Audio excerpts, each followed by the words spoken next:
Muy bienvenidos, bienvenidas a su programa Diálogo Bíblico junto al pastor Horacio Rodríguez que les habla. Le damos una cariñosa bienvenida. Les saludo cariñosamente con un gran abrazo, deseando que el Señor le bendiga junto a sus seres amados.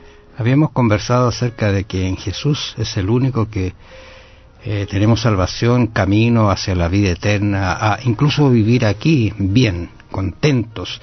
Pero ¿cuánto debe uno conocer acerca de este evangelio, de esta salvación? ¿Cuánto es? ¿Es mucho para salvarse? ¿Es poco?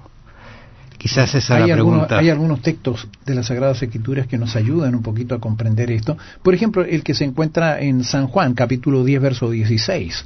Dice, también tengo otras ovejas que no son de este redil, aquellas también debo traer y oirán mi voz, y habrá un rebaño y un pastor. El Señor dice claramente, el Señor tiene una iglesia, no tiene muchas iglesias. Recordemos, el Señor dijo que hay un camino solamente, no hay muchos caminos.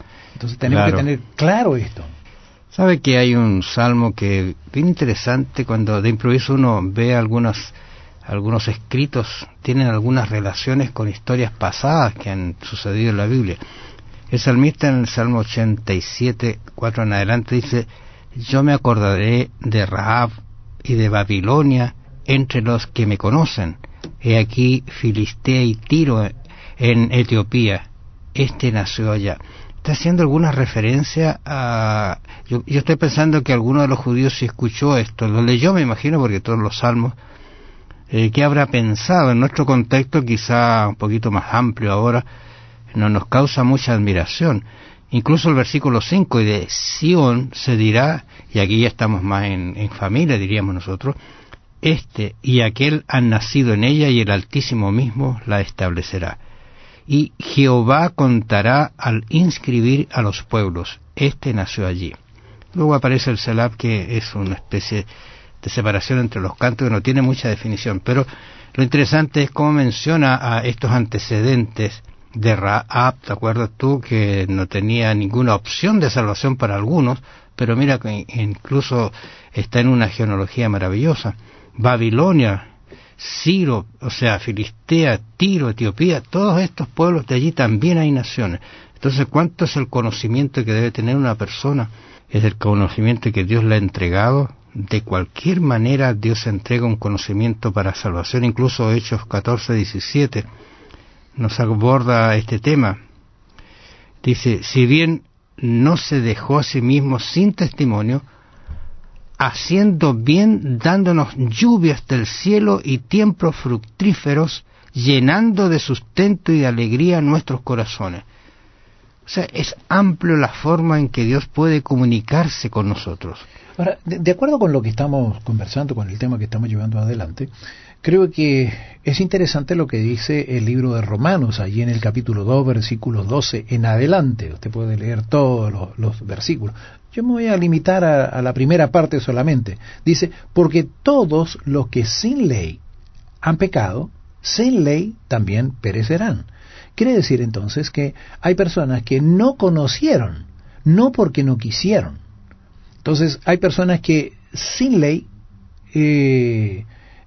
han pecado, no sabiendo lo que estaban haciendo, sin ley también van a perecer.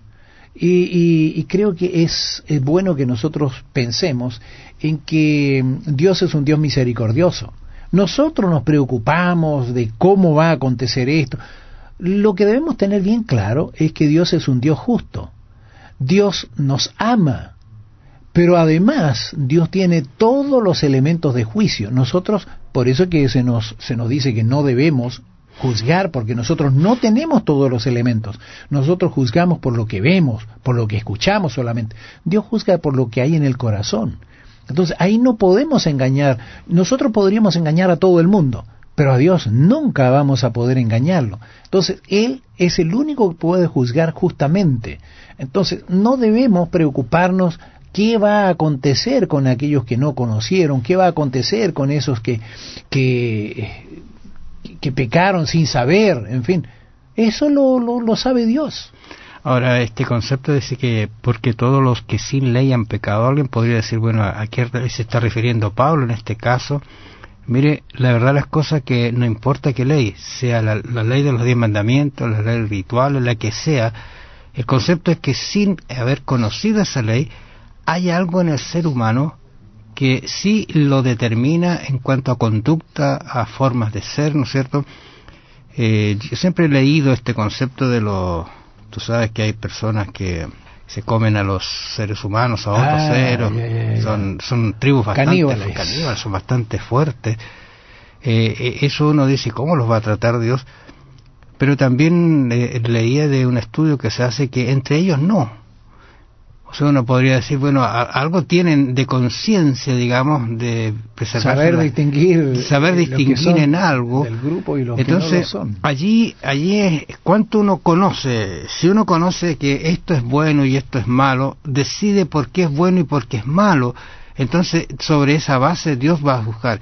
Y lo que tú decías hace un rato, que Dios conoce el pensamiento, la intención del corazón, entonces el asuntito es un poquito distinto, y por eso nosotros no podemos hacer juicios a priori, porque no sabemos qué hay en el corazón de la persona, pero Dios lo sabe y va a juzgar a la persona.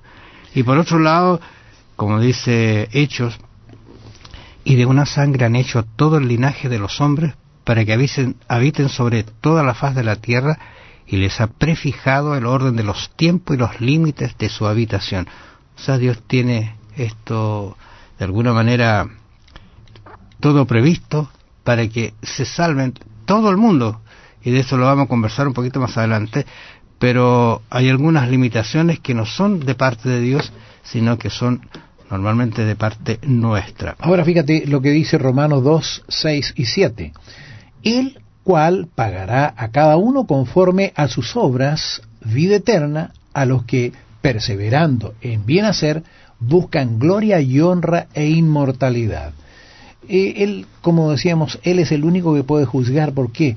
Si bien es cierto, nosotros nos salvamos por la fe, son nuestras obras las que dan testimonio de nuestra fe. Entonces, por eso que se dice de que vamos a ser juzgados por las obras.